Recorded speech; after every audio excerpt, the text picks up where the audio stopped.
On this episode of China Unscripted, the world is running out of time. We must decouple with China before they decouple with us. Welcome to China Unscripted. I'm Chris Chappell. I'm Shelley Zhang. And I'm Matt Ganeshta. The U.S. and China are at war. It isn't a kinetic war, but it is an ideological war. And unfortunately, the Chinese Communist Party is kind of kicking our butts. We're going to get into a story about how China is working to decouple with the U.S., which could have devastating consequences for the United States.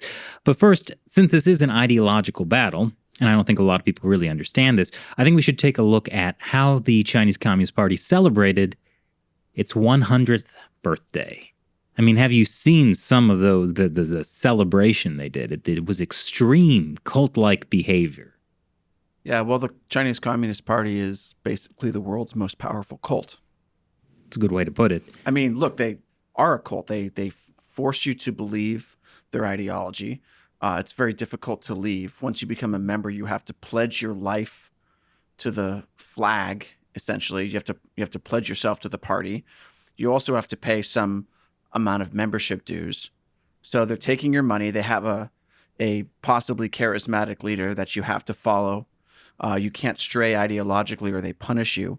They have their own system of punishment, the shuanggui, which they do to party members, which is outside the normal legal system.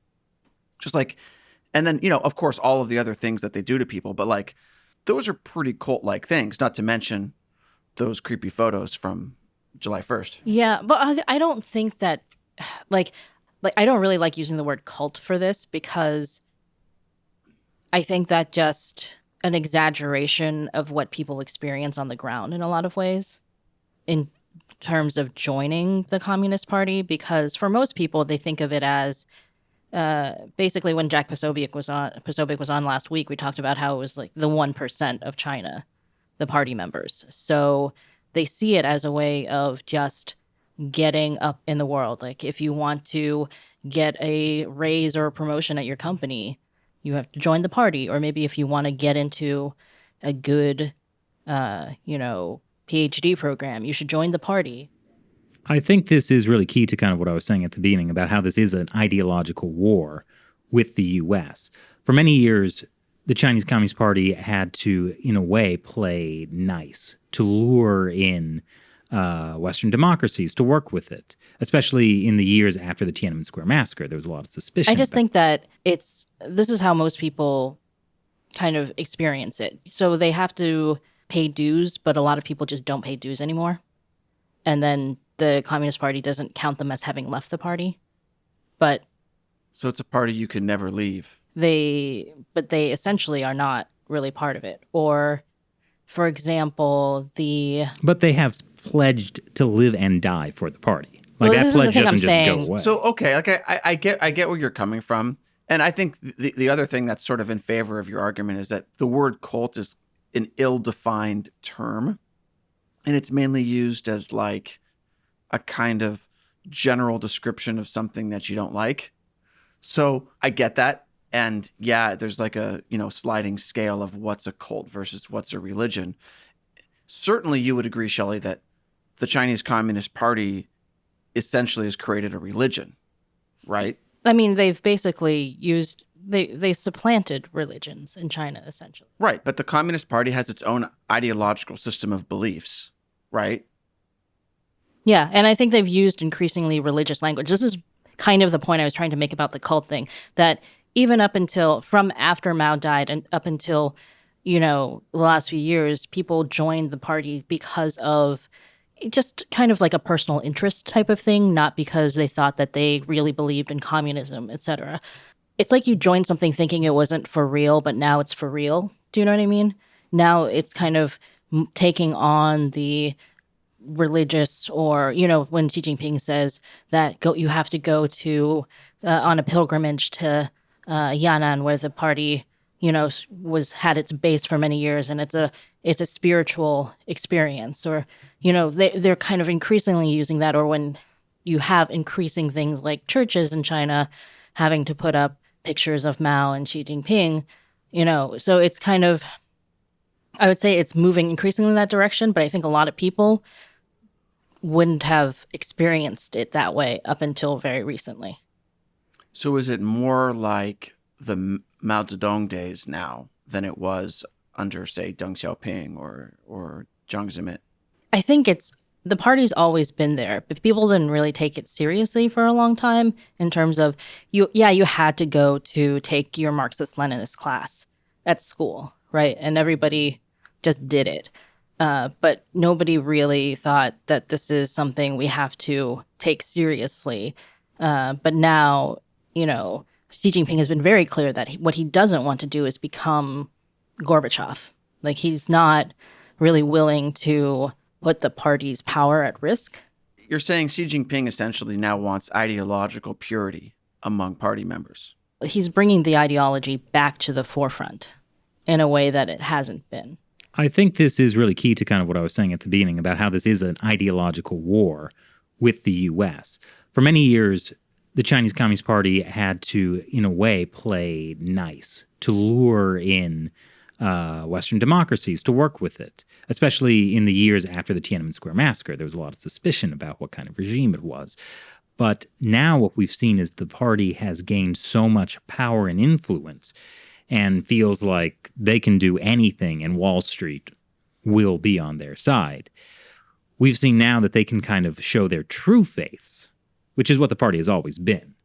It's interesting that the party tries to both claim, we've been around for 100 years, look at how great we are, and at the same time just try to ignore all the things like the Great Leap Forward, the Cultural Revolution.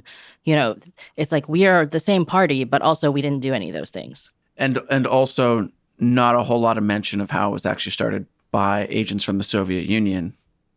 Oh, well, because Mao third purged commentary. those people way back in the, during the Yan'an rectification. Right. I mean, no mention of essentially the Chinese Communist Party being a foreign, like having a foreign origin, right?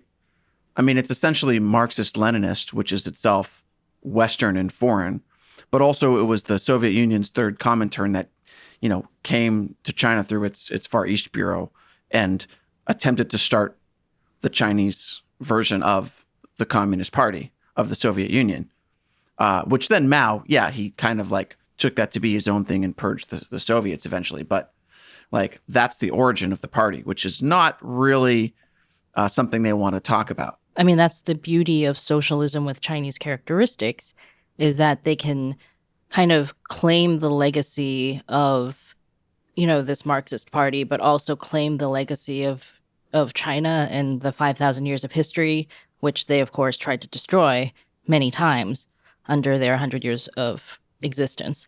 But let's forget about that part, So it's like they want to be both this powerful party that's lasted for 100 years, but they also want to claim that they're not the same party that they were in the 50s and the 60s, in the 80s, even though they have never, repudiated any of those things that they've done. Well, it's not even so much that they're claiming they're not that party anymore. It's just any of the bad things that happened back then, that didn't happen. So it's always been the same great party leading China to a new future, protecting the Chinese people from the Westerners who want to enslave the Chinese people. And that was a point Xi Jinping made in his big speech at the 100-year anniversary. He was saying anyone who wants to oppress or enslave China will have their heads bloodied, something like that. I don't think it Smashed was against even the Great Wall of Steel forged by 1.4 billion Chinese people. Beautiful word. flesh and blood. Yeah. And so it's interesting because he's using like the language of like, obviously anyone who's trying to enslave China, like that's not good. That's not really what he's talking about. He's talking about this ideological war with the United States. And that encompasses things like U.S. boycotts of Xinjiang cotton because Xinjiang cotton is made with ethnic slave labor.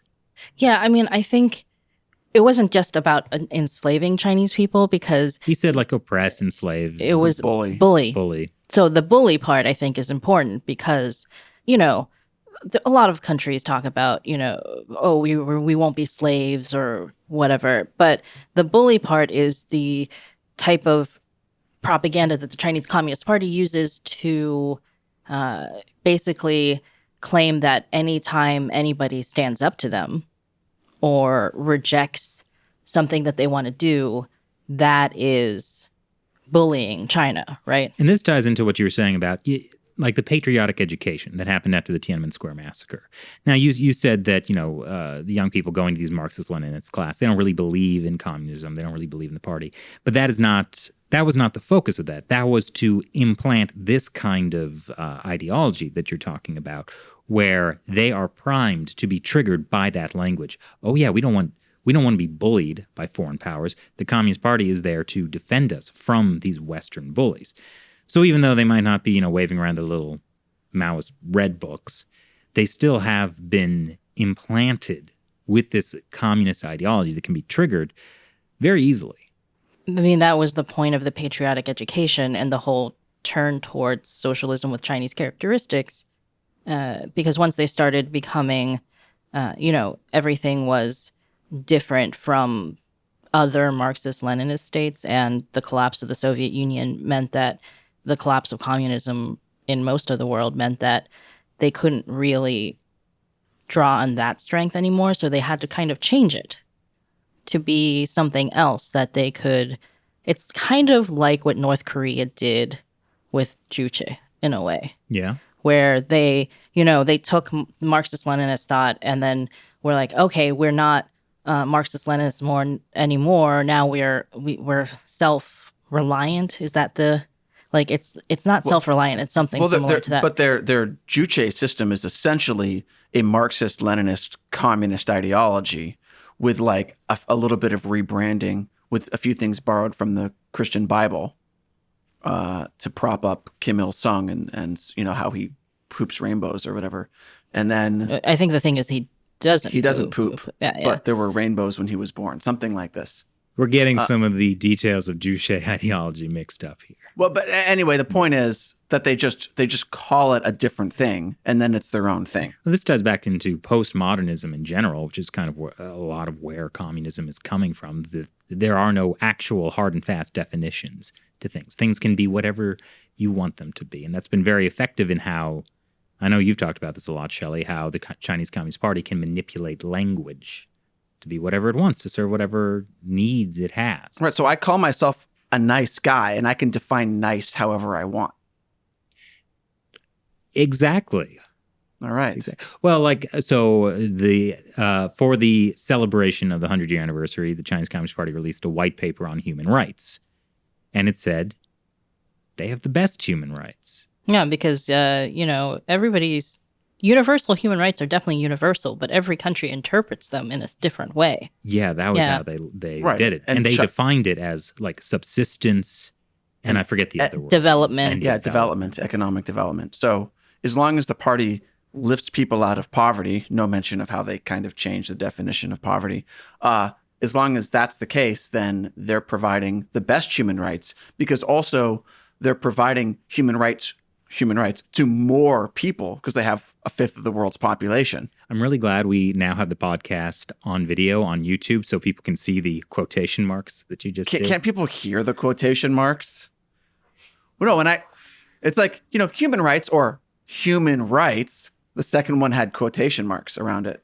Okay, yeah. But at any rate, yeah, so that definition, like no other country can have better human rights, because if China provides it to a fifth of the world's population, then no country can be more than that, because no country has a bigger population. And this is a great example of why the Chinese Communist Party is in an ideological war with the United States.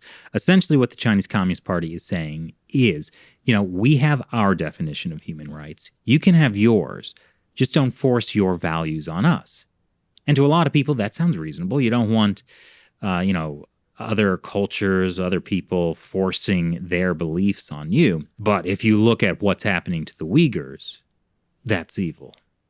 If you look at the organ harvesting of Falun Gong, that's evil. Everything the Chinese Communist Party has done in the past 100 years to the Chinese people is evil. And this is why the United States is such a threat to the Chinese Communist Party, because in the foundation upon which the United States is built on is the idea that human rights are not something meted out by committee.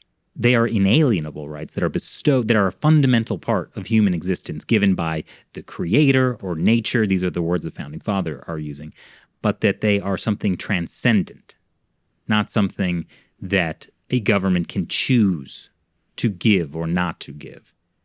And this is the biggest threat to the Chinese Communist Party, that there are unchangeable truths. Well, we may hold these truths to be self-evident, but I don't think the Chinese Communist Party sees them as self-evident because they believe ideologically that rights come from them. In the Chinese constitution, it's essentially that you have these rights as long as they don't go against the interests of the state. Right. I mean, I think, you bring up the U.S. founding fathers and this idea that rights come from the creator, right? Life, liberty, the pursuit of happiness.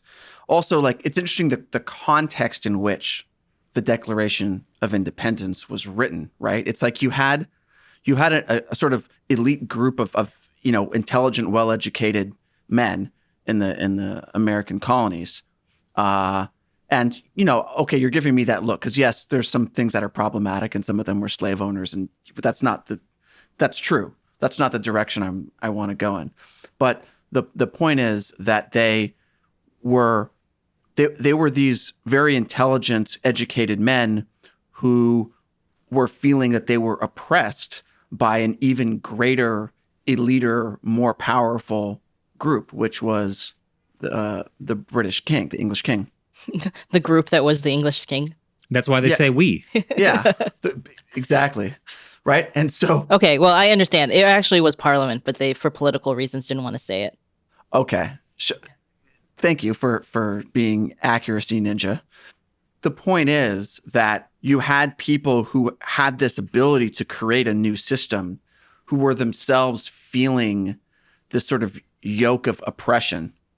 And so that's kind of where their whole rights can't be given by the crown or by the king or by parliament, right? Rights come from the creator and thereby are able to sort of define what human rights or rights ought to be, because they weren't people in power. Because people in power typically are I'm happy to give you some rights, but they're for me. And so you now had rights being defined by people who were not in power. And by not being in power, they were representing the vast majority of people in a way that people in power are never representing the vast majority of people. That is the difference between the American Revolution and the French Revolution. The French Revolution was basically a proto-communist revolution where everything still came from the state. I don't know if the state is the right word for that, what that revolution put into power. But it is also a fundamental difference between how the United States looks at human rights and pretty much every other country on the planet.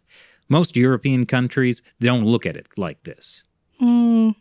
They talk about human rights, they talk about freedom of speech, but it's still not something, they don't talk about it as if it's a transcendent, inalienable thing. Well, Right. I don't know if that's true because essentially I think you would have British people, for example, talking about how the Magna Carta was essentially, in a lot of ways, that for them. The Magna Carta was the first type of restriction on The absolute power of the monarch. Yeah. But I mean, France, for example, has freedom of speech. I'm using quotes again. For everyone listening on podcasts, Apple Podcasts, Stitcher, and Spotify. So while France has freedom of speech, it's also in a little bit like China in that your freedom of speech is only guaranteed insofar as you don't infringe on national interests, right? And so after the Yellow Vest protests a couple of years ago, the French police arrested thousands of people for protesting and charged them because they can do that under French law, right? Whereas in the U.S., no matter what horrible things you might say about the government or the most obscene, terrible things you say in a protest, you still have actual freedom of speech as long as you're not, violent, for example. And so the U.S. could have never done to completely peaceful protesters what the French government was easily able to do under their own laws, which is to say France is less free than the United States. Similar restrictions exist in Germany. New Zealand is a great example of this. New Zealand, Well, they have like a classification office, and the head of that is called the chief censor. Yeah. So, the American view on human rights is unique in the world, which I think is one of the reasons why the Chinese Communist Party is so invested in an ideological war against the U.S. In particular, because I feel it is this American ideology that has made the U.S. so successful. It has created a system of prosperity for the world that is a challenge to the Chinese Communist Party model, which is why we see the Communist Party trying to develop this alternative system to supplant what the United States has created. I mean, I don't think they could have done it, essentially, until now.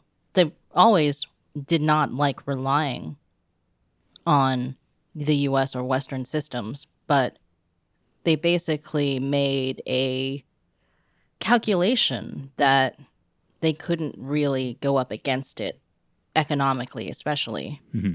Before the podcast began, you were telling us about Didi, this ride-sharing service thing in China. I think that's a really good example of, it's a specific example of how China is beginning to develop this alternative system. We've talked before about how as long as the Chinese Communist Party relies on U.S. dollars, they are vulnerable to U.S. sanctions, so they're trying to create their own model of yuan or digital yuan. But I think this investment is a very good example. Well, there are a few things going on with Didi that are complicated. So essentially what happened is that Didi... So Shelley, what's Didi? I was just about to go into that before you interrupted me. Thank you. Hey, I identify as nice. So Didi is a ride-sharing app, kind of like the Uber of China, you could say. Could you define to us what Uber is? Thank you for being on my side. I don't know if that was being on your side. I had no particular motive behind that statement. All right. Well, there's three of us, so two of us have to gang up on the other person. That's true. That's communism. You know, a train of thought can be easily derailed. That's why you should hail a cab through Didi, China's #1 ride-sharing You can't app. do it right now because they've taken them off all the app stores. It's a fascinating story. Tell me more. Okay, so Didi was the Uber of China, and a couple weeks ago they had a successful IPO on the New York Stock Exchange, raised $4.4 billion. And, you know, they're basically the biggest ride-sharing app in China, so everybody was like, okay, this is great, we can make a lot of money. And then suddenly the regulator, the Chinese state regulator, last week decided to pull the app from all the app stores in China. Basically, they said that Didi had some problems with their data management. And so then they lost something like $15 billion on the stock exchange after that happened. That's a lot of money. It's a lot of money. You know what I wonder is, so a lot of Westerners invested in this, and then their money disappeared, but it didn't necessarily disappear. I wonder who short sold the stock before the regulators made their decision. Oh, I'm getting GameStop vibes. Yeah, I don't know. Well, because Didi, like all other companies in China, is at the whims of a small number of extremely powerful bureaucrats or regulators in this case. So, is it? I mean, I don't know what happened, but like the regulators had to know that as soon as they made this decision, it was going to plunge the stock price after this recent IPO, right? Yeah, I think there's a couple things going on here. One thing is that it's not clear why the Chinese regulators suddenly did this to Didi. One thing is that apparently before they had even done their IPO, that the state regulator kept asking them to take off sensitive locations from their mapping. Because every rideshare app, you can see where you're going or whatever. They were they were concerned that when Didi IPO'd, then that data could be seen by, foreign governments, essentially. So you don't want, sensitive military installations or, concentration camps. There might be certain sensitive information that the Chinese Communist Party did not want Didi to have in its IPO. The other thing is that they're trying to crack down on tech companies in general, and especially companies that are IPOing in the US or other countries.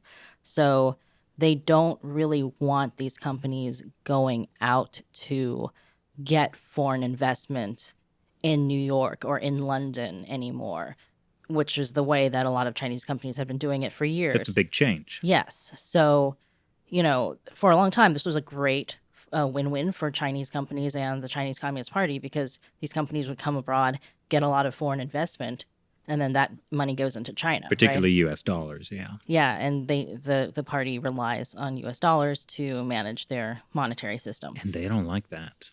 But I think what's happening now is that with this wider crackdown on companies that are IPOing in the US, essentially it's a signal from the state that they don't really want companies doing this anymore.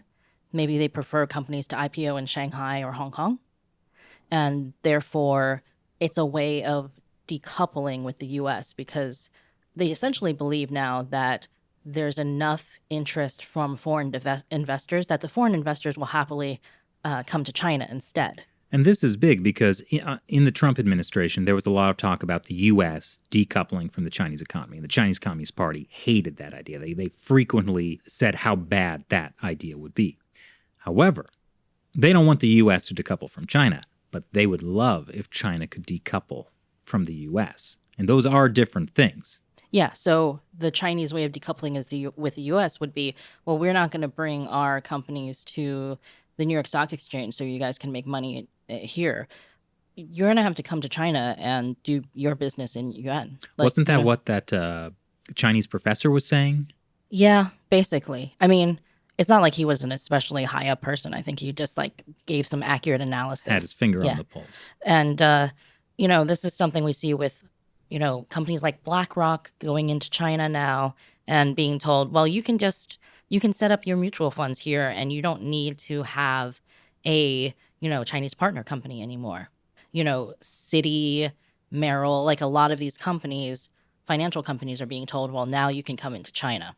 Which is why this is such a dangerous but hopeful time right now. The Chinese Communist Party, in this ideological war, is trying to create this separate system that will then dominate and overpower the liberal world order we have now. Eventually, we will be unable to fight that system.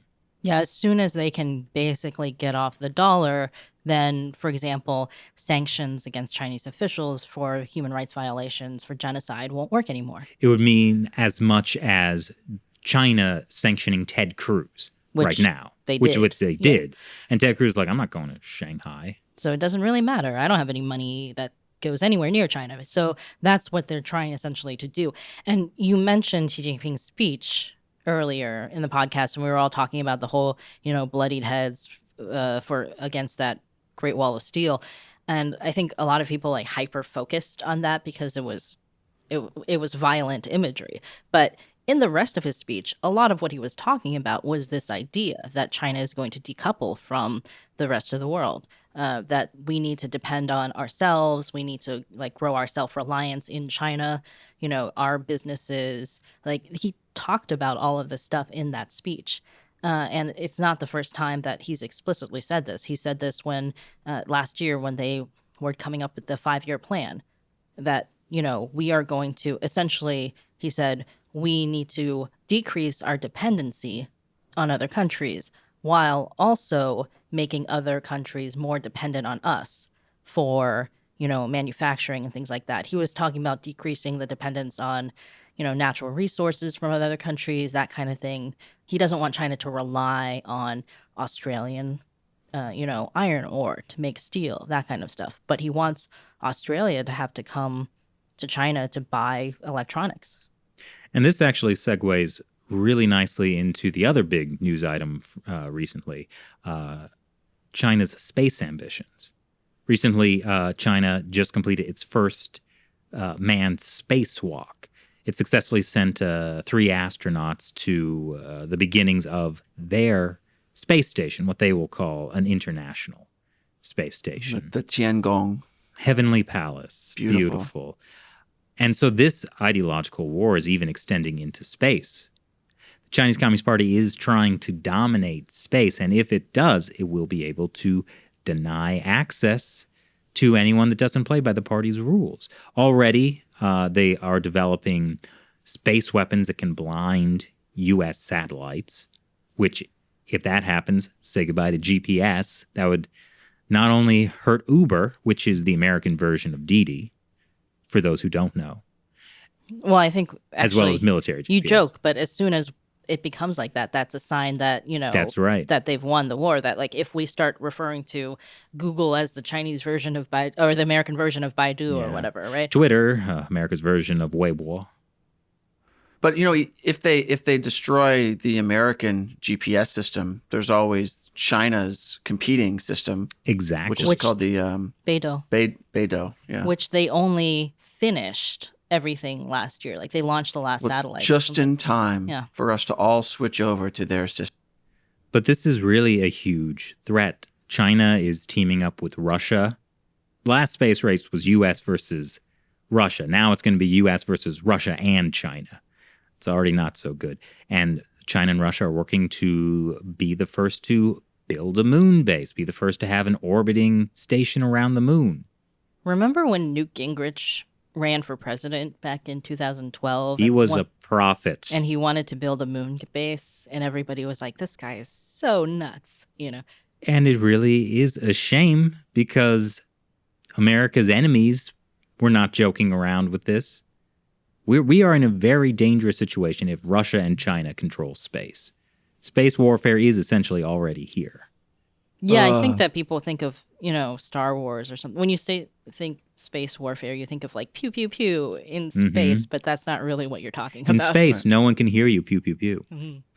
That's true. But also, like, if you look at what the U.S. Space Force is, like, it's not a force in space the way the Navy is a force in the seas. It is a force that is almost exclusively on the ground on Earth, but is doing a whole bunch of things related to objects in space, or like, robotic or, smart objects in space, satellites and whatnot. And yes, we'll eventually have spacecraft, but that's perhaps quite a long ways out. And this is a good distinction, too, because most of America's space activity has been done by NASA, which is a civilian agency, or more recently, private companies like SpaceX. China, their space program is run by the People's Liberation Army, the armed wing of the Chinese Communist Party itself. Yeah, that's a little scary. It shows you the difference. Like, this is China's space activities are a military operation. Well, I mean, to a degree, the Communist Party considers everything a military operation, including its private companies, with quotation marks, operating around the world, like Huawei, for example. Yeah, they call it civil-military fusion. Everything, and this goes back to what we were saying at the very beginning of the podcast, everything is under the control of the Chinese Communist Party. And by extension, it's military. It's like, every time there's some new law that Congress in the U.S. is considering, like a surveillance law or something like that, there's always people in Congress who are like, I don't think the government should have that much power, right?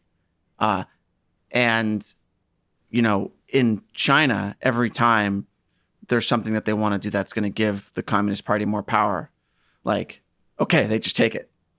I was just thinking about how the problem here is that so much of the world just doesn't understand this about the Chinese Communist Party, about the Chinese regime. I think it's kind of taboo to even mention ideological conflicts in this day and age. Yeah, because it feels like we're over that. That's so 1960s. Yeah, everyone has their different values. The U.S. shouldn't force its values on China. Well, I wasn't even thinking about that part of it. I was thinking about That's tied into it, but I was just thinking about the whole like, oh, we don't want to call it a Cold War Wars, yeah. because that's just not like there's something distasteful about using that We're term. more civilized. We're at the end of history now. We're above that.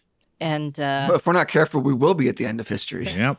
well, I was thinking about this guy we wrote about for headlines, Ian Lipkin, the Columbia University professor, who he had been one of the signers of that opinion piece in Nature Medicine that was saying that, oh, well, there's probably no way that this could have come from the coronavirus could come from a lab.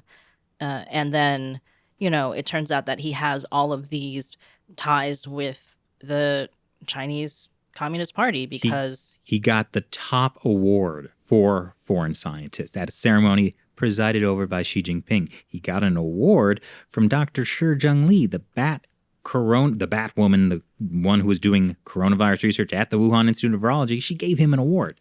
Yeah, I mean, I think that this is the thing, right? If you treat China like it's just a normal country, just like France or the UK, what struck me about looking at the stuff about Lipkin is that Columbia University splashed this information as press releases, right? They were like, oh, yes, China is honoring one of our professors with the top scientific medal presided over by Xi Jinping. Or, China is awarding him, he got another medal last year that was commemorating the 70th anniversary of the Chinese Communist Party's rule over China. And it was done at the Chinese consulate, like the consul general gave him the award, all this, this fancy stuff. And so if it is the UK or France or whatever, you're like, oh yeah, that is really prestigious, right? But then that award that he got last year was partially given by the Central Military Commission. Mm-hmm. It's just these things that, if you treat China like a normal country, like, oh yeah, that's great that he got these awards.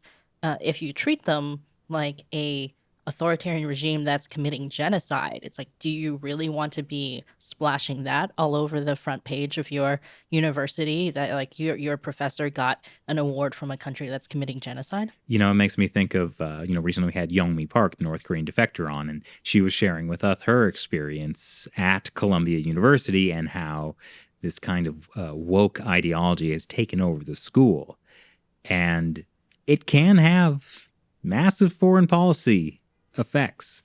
Well, in a generation when like the national leadership is all like graduating from these Ivy League universities and they're coming to government with whatever the ideology they learned in university. Or even right now, like this kind of ideology could make, the leadership at the school feel more comfortable with China, that the Chinese Communist Party is doing good things or whatever. And so now you have a professor with really disturbing ties to the Chinese Communist Party actively arguing against a lab leak hypothesis, making it so no one can talk about that that's just a fringe conspiracy theory.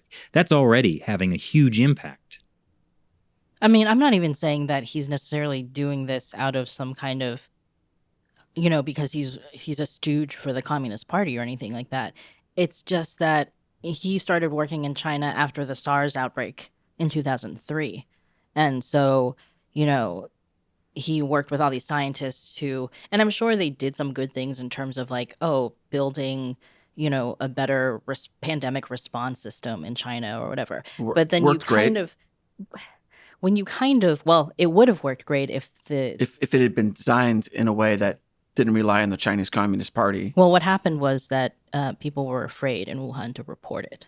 Right. This is one of those stories that we've kind of forgot about. Yeah, the design. It wasn't the design of the system. It was that the system was also under a communist system where nobody wants to be the first to give bad news because then you get responsible and you get in trouble for it. Yeah, they designed a system that would have worked in the U.S. Right. But it's because nobody understands the ideological difference of the Chinese Communist. Well, it's like you can design a building that's a great building, but if you build it on a sand dune, it's not going to work as intended. Well, my point here was more that, from this guy's perspective, it's not necessarily that he was bought off by the CCP I mean, some people are, No, but not everybody needs to I'm be. sure he thinks he's independent and very, very smart. And, doing a good thing, right? Like working with scientists in China to prevent global panic. Like this It's is the failure to recognize that the Chinese Communist Party is fundamentally evil, and it's a failure to recognize this ideological battle that is happening. But this is what happens to a lot of people. Yes, Yeah, that's why we're not doing so well. This is what happens where you kind of go to China and it's, these great, beautiful skyscrapers and the high-speed trains and, you see everything is going so wonderfully and they're like, oh, you can come be a guest lecturer at our university. We're looking for more prestigious scientists The to Chinese work with Communist us. Party is very good Yeah. at playing on the Egos. egos of the elites Yeah, I mean, it doesn't even have to be people who are elite. Like who think they are. I know people who they understand what's happening in China because they're friends with me and they know what's happening, right? But they've gone to China and there's still a little bit of that, when they talk about their trip there, even though they weren't kind of wined and dined at 5-star restaurants, they still have a little bit of that, like, oh, Shanghai, Mm-hmm. even though they know that there are huge, massive human rights problems. There's something that's kind of a little bit blinding about seeing that. They're blinded by the lights. But I can see that. And it's also part of the whole, what the Communist Party does for tourists, and increasingly so, is if you go to visit China on business or as a tourist, like they will always steer you towards certain things that are designed for you to see. So Beijing and Shanghai and a few other cities are all kind of designed this way. And it's increasingly difficult to just like go off somewhere and see other parts of China that are just like not so good. And this is the real risk, because if people fail to recognize this ideological war now, it won't be long before the Chinese Communist Party can supplant the U.S. As we were saying, if it has its own capabilities in space, its own economic system that's self-sustaining. And then very quickly we will come to realize the true nature of the Chinese Communist Party. I mean, they've been telling us all along. We just kind of don't pay attention to that part. Yeah. It's like we believe them when they say, give us money and it'll help us reform. But we don't believe them when they say actually true things like, we are going to invade Taiwan. We are going to decouple. We are going to like take over this, we're going to dominate technology and innovation and manufacturing. Like, why are we not listening to the true things they say, and instead we're listening to all the lies they tell us? I mean, also they say those things pretty directly, but there's the other stuff that they say about, the shared future of mankind, Win-win cooperation. It's all kind of with that type of language. You're in right. there. It's so beautiful. Yeah. You're right. You know what?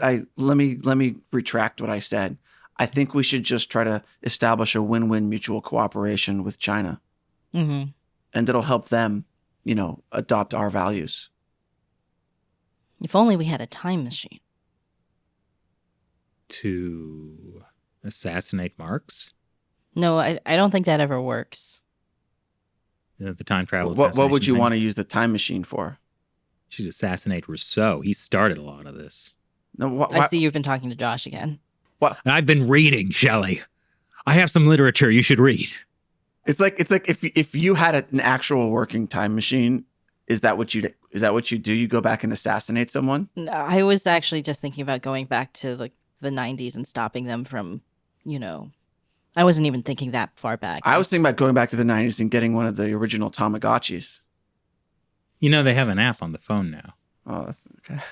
It's not quite the same. But yeah, no, I was thinking about the whole World Trade Organization, Yeah. Most favored nation trading status stuff. Remember how like during that time it was like the far left in the US protesting against the WTO, and they're like, it's going to take American jobs and hurt American workers.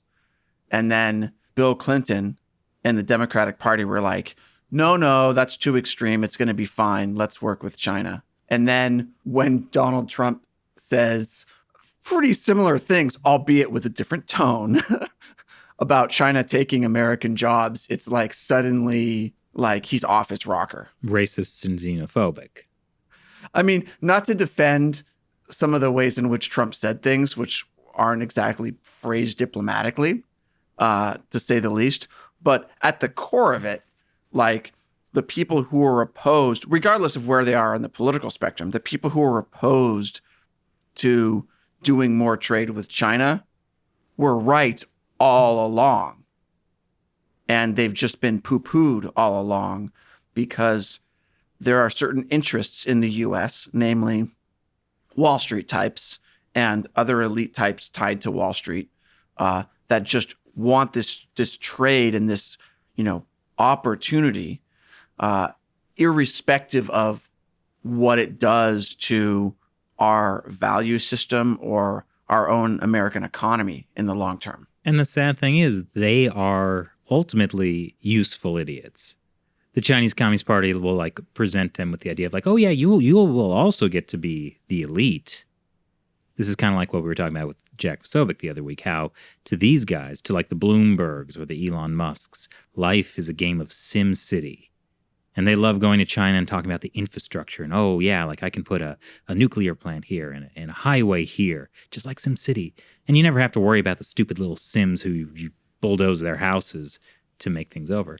But at the end of the day, the Wall Street types, if the Chinese Communist Party is successful at establishing what it's very close to establishing, the Wall Street types aren't going to be in charge. They aren't going to be making money. They're going to lose everything. I mean, they already have successively throughout many, many industries. Mm-hmm. It's just that, first of all, people are embarrassed about this. So when it happens, nobody talks about it. Like when they take over all of the solar panel manufacturing, or they take over the wind turbine manufacturing. This is something we spoke to a couple of years ago with a cybersecurity expert, that most companies have been hacked by China, but they don't make it public because it's embarrassing. It'll hurt the stocks, and it'll get their CEOs or whatever fired because the shareholders will be upset. Yeah, so it's industry after industry goes into China and loses everything, and then nobody gets in trouble for it. Manufacturing goes, then, pharmaceutical companies, Hollywood, just industry after industry. Now Hollywood was the last big one, and now finance is the new one that's going in. We talked about BlackRock, Merrill Lynch, Citi, all of these companies. The good thing is that when these giant companies like Citigroup go into China and lose tons of people's money, it's not their money? It's not their money. And also, they're too big to fail, so the government will just bail them out through, printing money or using taxpayer dollars. So that's kind of solves that problem, Shelley. Well, the nice thing about an ideological war is that, when people become aware of it, that's already a huge step in the war. Because what we don't want is a kinetic war. Actual, guns being fired, bombs going off. And the best protection from a kinetic war is the ability of the United States to have deterrence. But that requires the United States to still have power, to have a strong military, to have financial systems intact, to prevent China from creating its own system that is cushioned from anything the United States can do. So the further this goes, the weaker U.S. deterrence gets. And the weaker U.S. deterrence gets, closer to kinetic war we will actually get to. Taiwan will suffer first for this. Right. Well, so you're arguing that the best way to stop kinetic war with China is for the U.S. to be so prepared for kinetic war that it acts as a deterrent, right?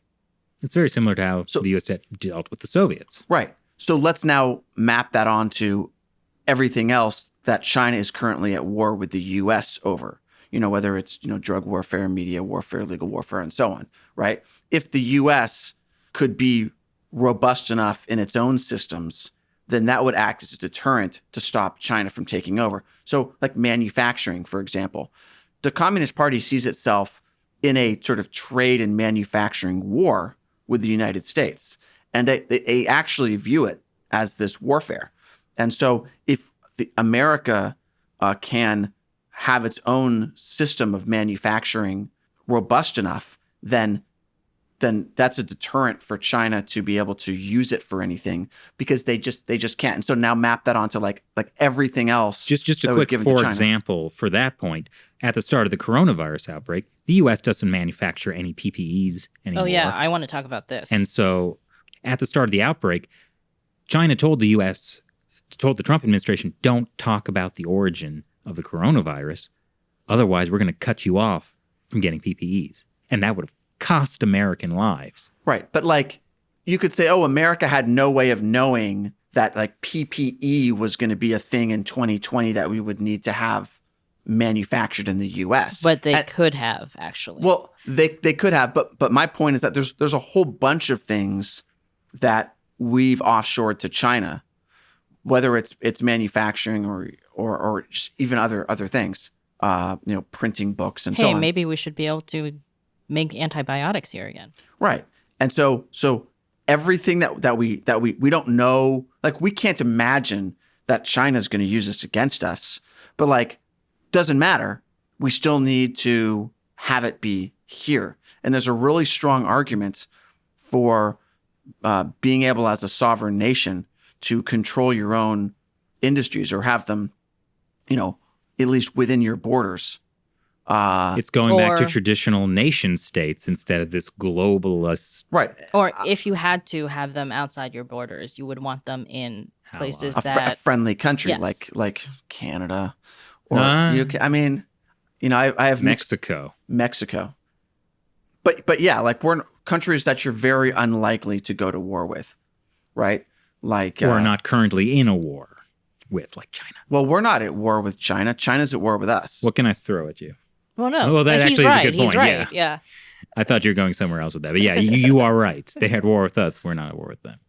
We talked a lot about this on America Covered, especially at the beginning of the pandemic, about how there were American companies manufacturing PPE. They all offshored to Mexico or China. There was only one company manufacturing surgical masks in the U.S. anymore, called Prestige Ameritech. And essentially, they had gone through this with swine flu back in, what year was that, 2014? 2008 or 9, I thought. No, it was earlier. It was like 2009-ish. Okay, well, it was during the Obama administration. But there was swine flu, and they basically, we ran out of surgical masks and PPE. And then, the American government and hospitals, whatever, were buying from Prestige Ameritech, and companies promised them that they would buy from them. So they, hired a bunch of people, like got all these new machines. And then after the swine flu ended, they almost went out of business because everybody went back to buying cheap masks from China. And they were purposefully keeping the prices low.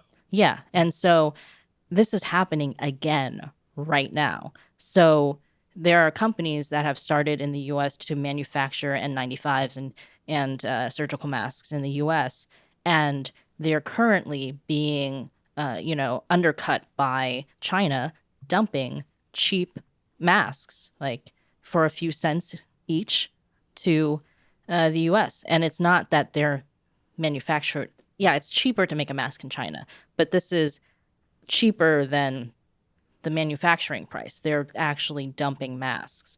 So these companies are about to go out of business, these American companies. There's a company called Armbrust American that said they probably can only, they started during the pandemic to make surgical masks and N95s.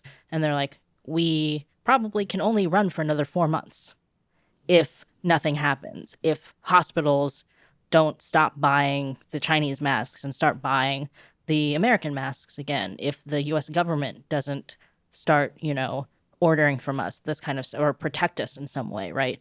Maybe tariffs, different things. So we went through this already once, and now we got hit with the pandemic, and we're going through it again, where everybody's like, oh, well, now their cheap masks are back. Gotta buy those cheap Chinese masks. It's just insane that we went through this whole thing, and swine flu was not as bad as the coronavirus in terms of the impact it had across society, right? So we should be more aware of the problem of relying on Chinese PPE, especially, Chris, the story that you told about the Chinese government basically threatening the Trump administration. Holding Americans hostage. And earlier during the pandemic, they essentially stopped American companies that were manufacturing in China from bringing those masks to the U.S. While they were still allowing international flights from Wuhan around the world, but they were blocking flights internally. No, this is the issue where like 3M is manufacturing. No, I'm just saying, like, while China was making sure like we couldn't get PPEs, and while they were hoarding from around the world, they were also making sure that flights from Wuhan were going internationally. Well, I think this is already like in March, so this is already, that genie's out of the bottle. Yeah, but the hoarding happened earlier. Yeah, so the hoarding happened earlier, but they also stopped even in March. When it was getting bad in the U.S., 3M could not export their N95s to the U.S. American companies operating inside China. Essentially nationalized for that period of time by the Chinese government. So, well, aren't you glad now that the pandemic is essentially over and we can all sort of go back to normal in our lives?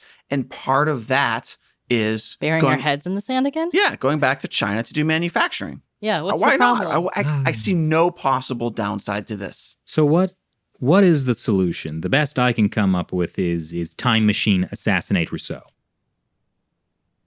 The best I can come up with is time machine Tamagotchi. Shelley, it's all up to you.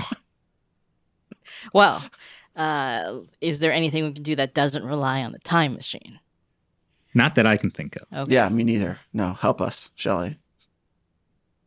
Why Save do I always America. have to clean up the mess? Well, I think that basically, it comes down to the American people, because we already know that the elites are not going to do anything about. They have vested interests in China and with the Chinese Communist Party. They're not going to do anything about this.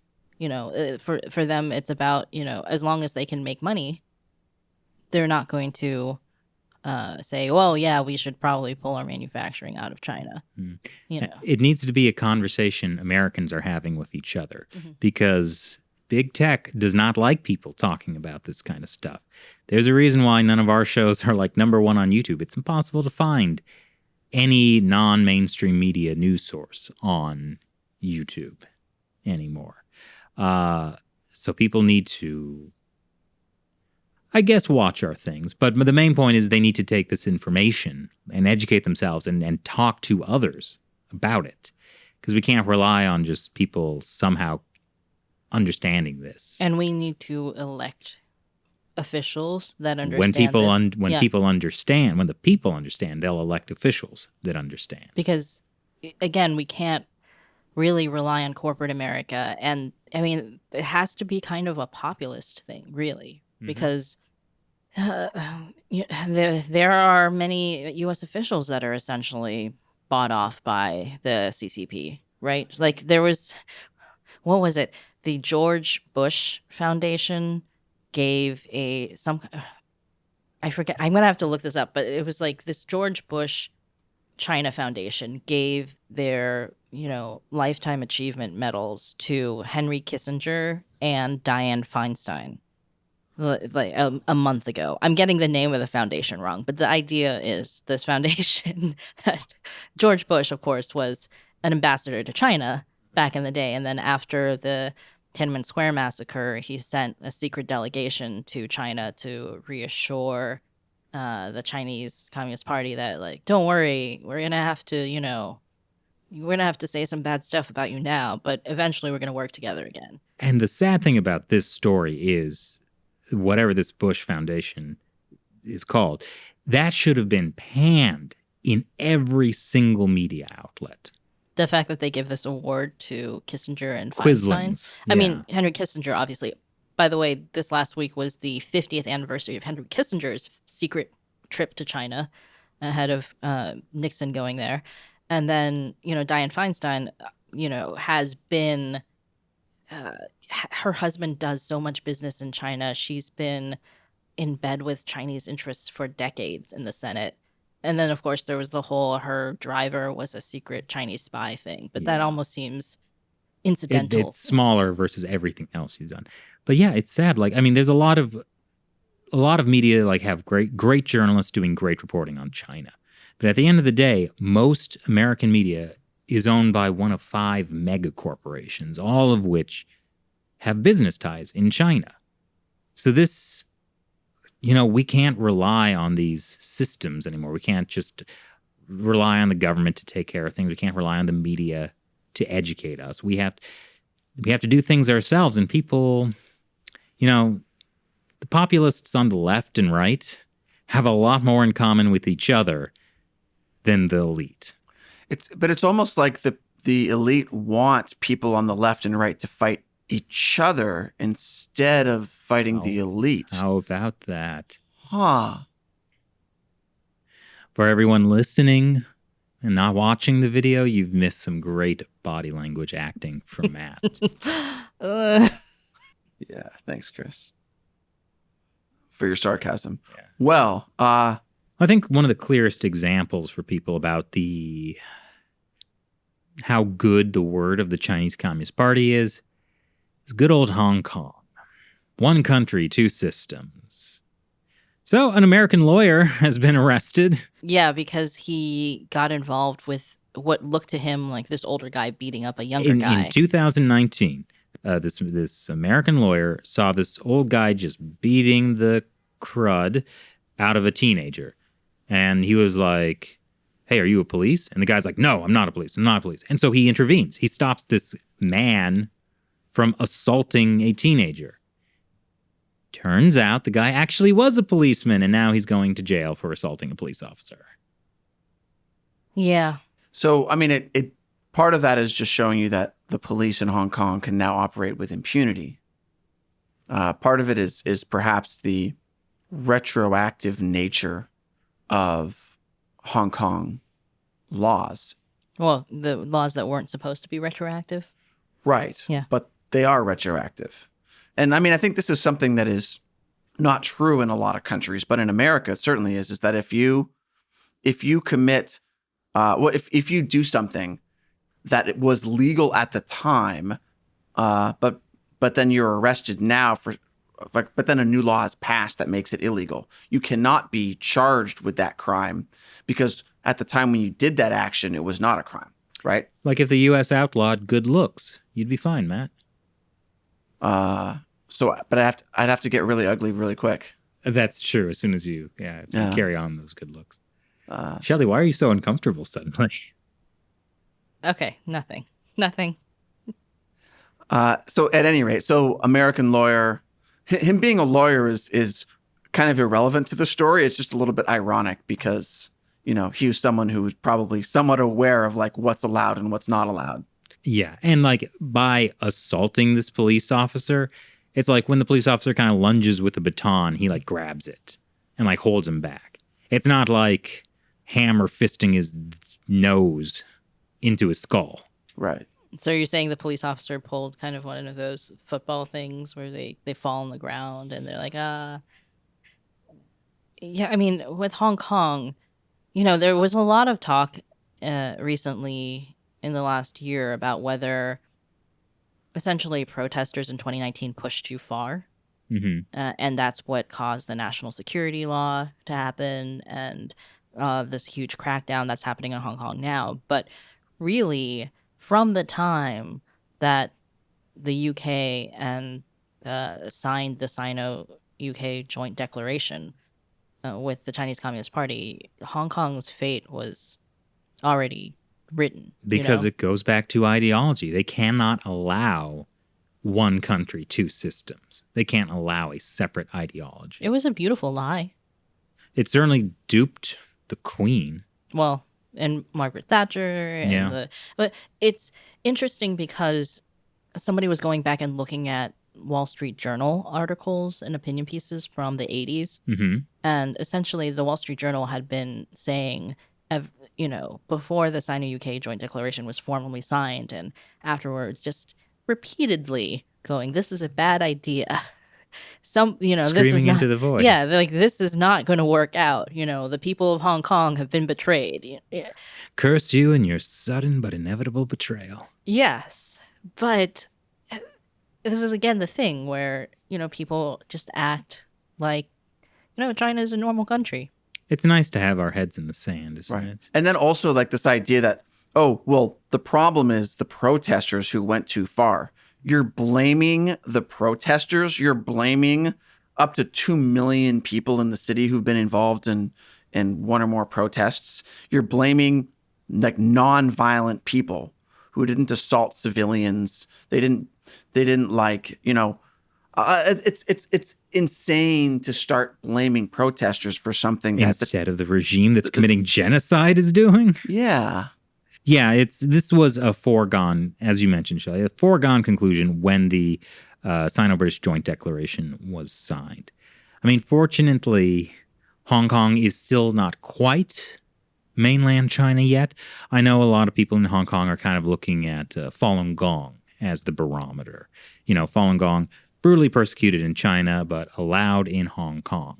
I mean, harassed in Hong Kong. Like we saw them being harassed when we were there in 2019. We saw it in 2014 even. Mm-hmm. Yeah, but, essentially legally they were allowed to be there. Yeah, and so as long as that's still allowed, it's probably still okay in Hong Kong, right? This authorities going after Falun Gong in Hong Kong. Well, not yet, but basically some of these pro-Beijing lawmakers in Hong Kong, asked Hong Kong authorities to outlaw Falun Gong. So there were in this completely very spontaneous thing that happened.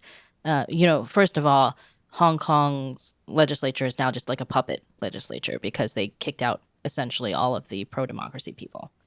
And so now it's just full of pro-Beijing stooges. And a couple of them, brought up to, Chris Tang, he used to be the police commissioner. Now he's the deputy executive, chief executive. The number two position in the government. They were like, well, maybe the Hong Kong should outlaw Falun Gong, this, dangerous organization, subversive, whatever. And Chris Tang was like, well, there have been 3,400 some police investigations or some kind of police actions related to Falun Gong. So, we will investigate them according to law. Or he was a little non-committal about it. But it's like those investigations were basically like police going after some like, auntie in a yellow shirt holding up a sign about, China's organ harvesting, right? Like it's not like incidents that Falun Gong committed. It's the police taking action against and we don't know innocent There's people. Also a lot of, because we were talking about Falun Gong getting harassed in Hong Kong, there was this basically anti-Falun Gong organization in Hong Kong that was, backed by the Chinese Communist Party's United Front work department to basically just harass Falun Gong people when they were trying to pass out, flyers about human rights or whatever. They would set up right next to them and try to film them and try to harass people who talk to Falun Gong people. So it was a lot of these incidents probably relate to that kind of stuff too. But anyway, so this is the first indication that, they probably will at some point go after Falun Gong. And so then what will that mean? Does that mean labor camps in Hong Kong, detention centers, organ harvesting? I mean, I think that it definitely means, if they actually outlaw Falun Gong, that means that you can't practice it publicly anymore. Right. And if you go protest something related to what the Communist Party is doing to Falun Gong, then you could be undermining national security. Right. So you could actually be charged with that. And under the national security law, they can also extradite people to mainland China. Right. So theoretically, a Hong Kong Falun Gong practitioner exercising their free speech in Hong Kong can get arrested, charged, and even potentially extradited to mainland China to face punishment. I wouldn't even be surprised if that starts to apply to any Falun Gong practitioner in the world that travels to Hong Kong. I mean, I think probably now is not the time to go to Hong Kong. No, for anyone. Really. No. Right. But it's a little tricky because this is basically, if you use the national security law, you're using a communist law. in a Hong Kong system that previously had a totally different judicial system. So we don't really know exactly what that will look like, I think. Yeah. But essentially, I think it's a sign that they're just going to go after anyone. That Hong Kong will not just be another mainland Chinese city, but it will be a mainland Chinese city that is considered a problem city. Like It'll be more like Xinjiang than yeah. Shanghai. Yeah. And Hong Kong is a victim of the Western world not understanding this ideological war the Chinese Communist Party has been waging.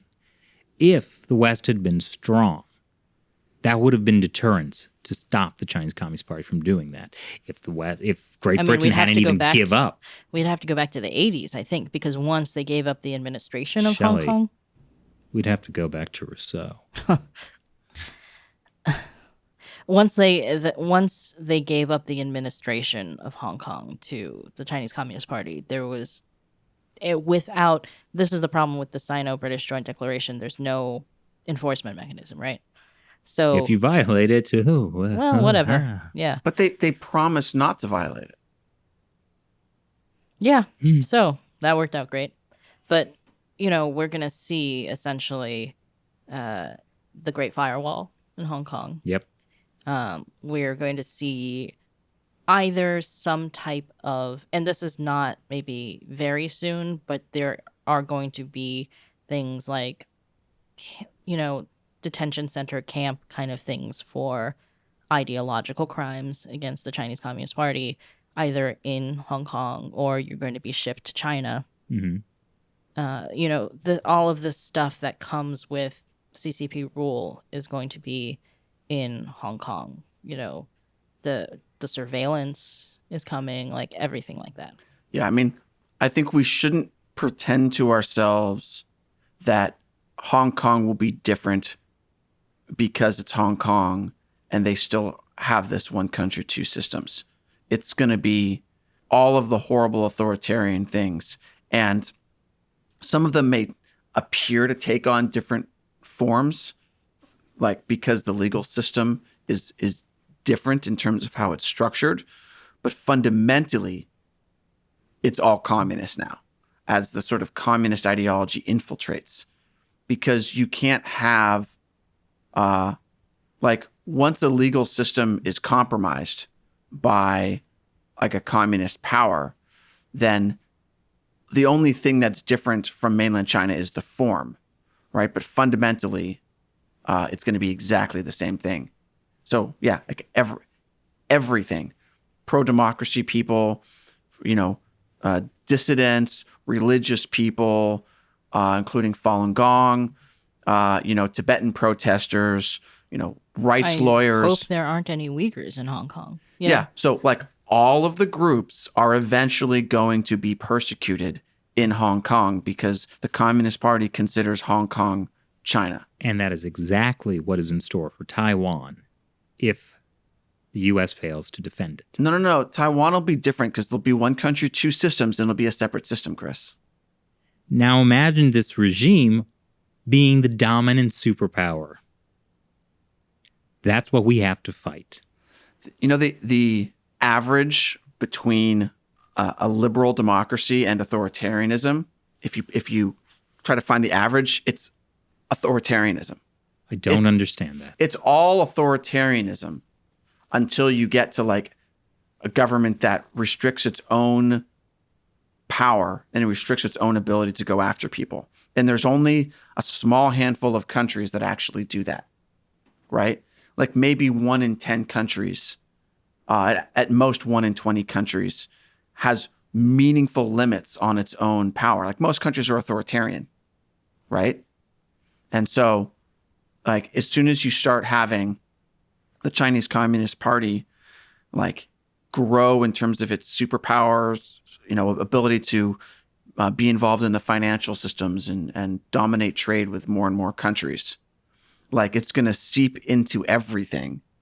And countries that are that still kind of have their own systems are going to have those systems increasingly infiltrated by the Chinese Communist Party. That is a great point. The future, if we do not stop the Chinese Communist Party now, The United States of America will become more authoritarian. Right. We see tiny little pieces of this happening now, and we don't recognize it.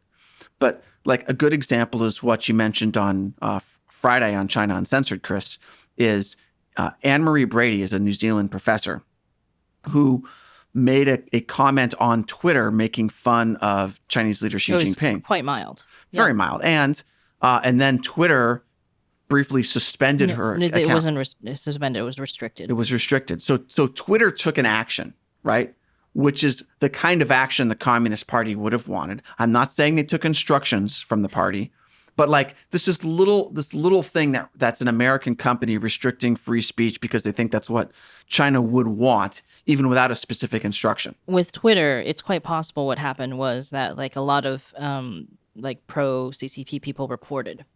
It doesn't matter. No. I'm just saying then basically it's a way of gaming Twitter's mechanism, right? It's like a way of gaming the system so that like, it automatically restricts this, Yes. Yeah. But what I'm saying is that like The U.S. will become more authoritarian. Right. And you'll see little bits and pieces filtering through the system that we've established, like through the American mechanisms, right? Like the American mechanism of speech is not going to the Times Square and shouting.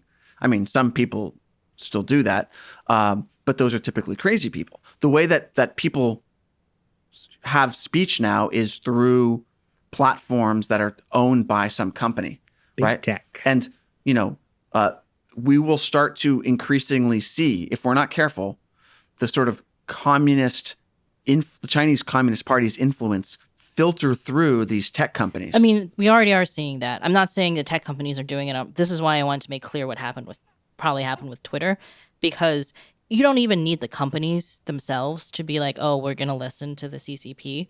The CCP finds ways to use that against you, right?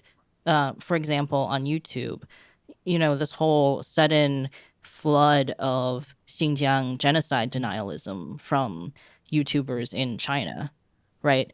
And Serpent Zede did a video on this recently where he showed that a lot of these YouTubers were all obviously taken on the same trip to Xinjiang, because if you watch their videos, they kind of show up in each other's shots accidentally in the backgrounds because they're all kind of like, it looks like they're all kind of outside like some main gate in I forget where this is, Urumqi, somewhere in Xinjiang, and they're kind of dancing with these Uyghurs who are very happy and totally not being genocided. And so this is a way that even without YouTube specifically going in and being like, well, we're going to restrict, this is what's happening now. Mm-hmm. In a future where the Chinese Communist Party has won its ideological war, where it's able to invade Taiwan without repercussion, I think we'll be seeing a lot more than what we're seeing right now in the United States. Yeah, and like it'll kind of become the way it is in China where everything is a political statement and you always kind of have to watch yourself. I was thinking about one of the videos we showed in today's China Uncensored episode about the Vitasoy thing, where, this Hong Kong company, Vitasoy, drink maker, they got in trouble. They got boycotted in China, right? And there was this just Chinese live streamer who happened to be drinking the carton of Vitasoy brand lemonade on camera. And then people were like, stop drinking that on camera. And he was like, what did something happen? He didn't know. And then people had to kind of telegraph to him that it had to do with the Hong Kong thing, like Hong Kong issues, without even using the words Hong Kong. There was a shorthand way to say it without using the words because that would get censored. So, this guy is just drinking a drink on camera, and that's accidentally a huge political statement, right? Right. And just like the way the political winds shift so quickly, like what's happened with Vitasoy is 6 months from now, like no one's going to remember this, it'll be a non-issue, and probably Vitasoy could be back on shelves in China. But like now, it's like this huge sin that you're getting canceled over.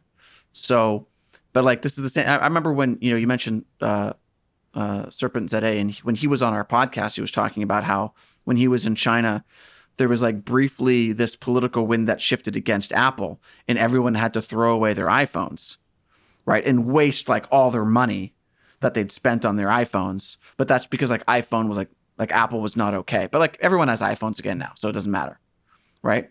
So it has nothing to do with the product. It has nothing to do with any like concrete thing. It's just the political winds. And yes, we will start to see that increasingly in the US. The degree to which we're seeing this kind of stuff in the rest of the world is correlated, step by step with how much power the Chinese Communist Party has. So the trick is to not let the Chinese Communist Party get any more power. And so that is up to us. We have to educate ourselves, and in particular, people need to educate themselves about communism and what communism's true nature is, and be able to see the logical fallacies of their arguments and when this sort of communist ideology comes up in other places. Either that, or Time Machine to kill Rousseau. Or Time Machine to get Tamagotchis, distribute them to all the Communist Party officials so they get so distracted by Tamagotchis that they don't bother to take over Hong Kong or the rest of the world. Okay. You just might be on to something. I think I am. Technically, it doesn't even require time travel since Tamagotchi exists now. As an app on your phone. Well, I mean, it's kind of already too late for Hong Kong. So you'd have to go back to the 90s, get the Tamagotchis, then go back to the 80s and give one to Deng Xiaoping. No, because then they'd have super technology. Imagine what China could have done if they had Tamagotchi technology a decade before the West. Yeah, it's game over. Game over, Shelley. No, you got to do it my way. Which is what again? Yeah, go back to the 90s, get a bunch of Tamagotchis, give them to all the party officials so that they're distracted and they don't bother to try to take over Hong Kong. And we're good to go. But they've already taken over Hong Kong. Well, early 90s. Okay, actually, you know what? I don't like what you're doing right now, because you're basically finding holes in my argument, which I personally feel is like a personal attack on me. Also, the effort into exposing logical fallacies of a time travel Tamagotchi plan.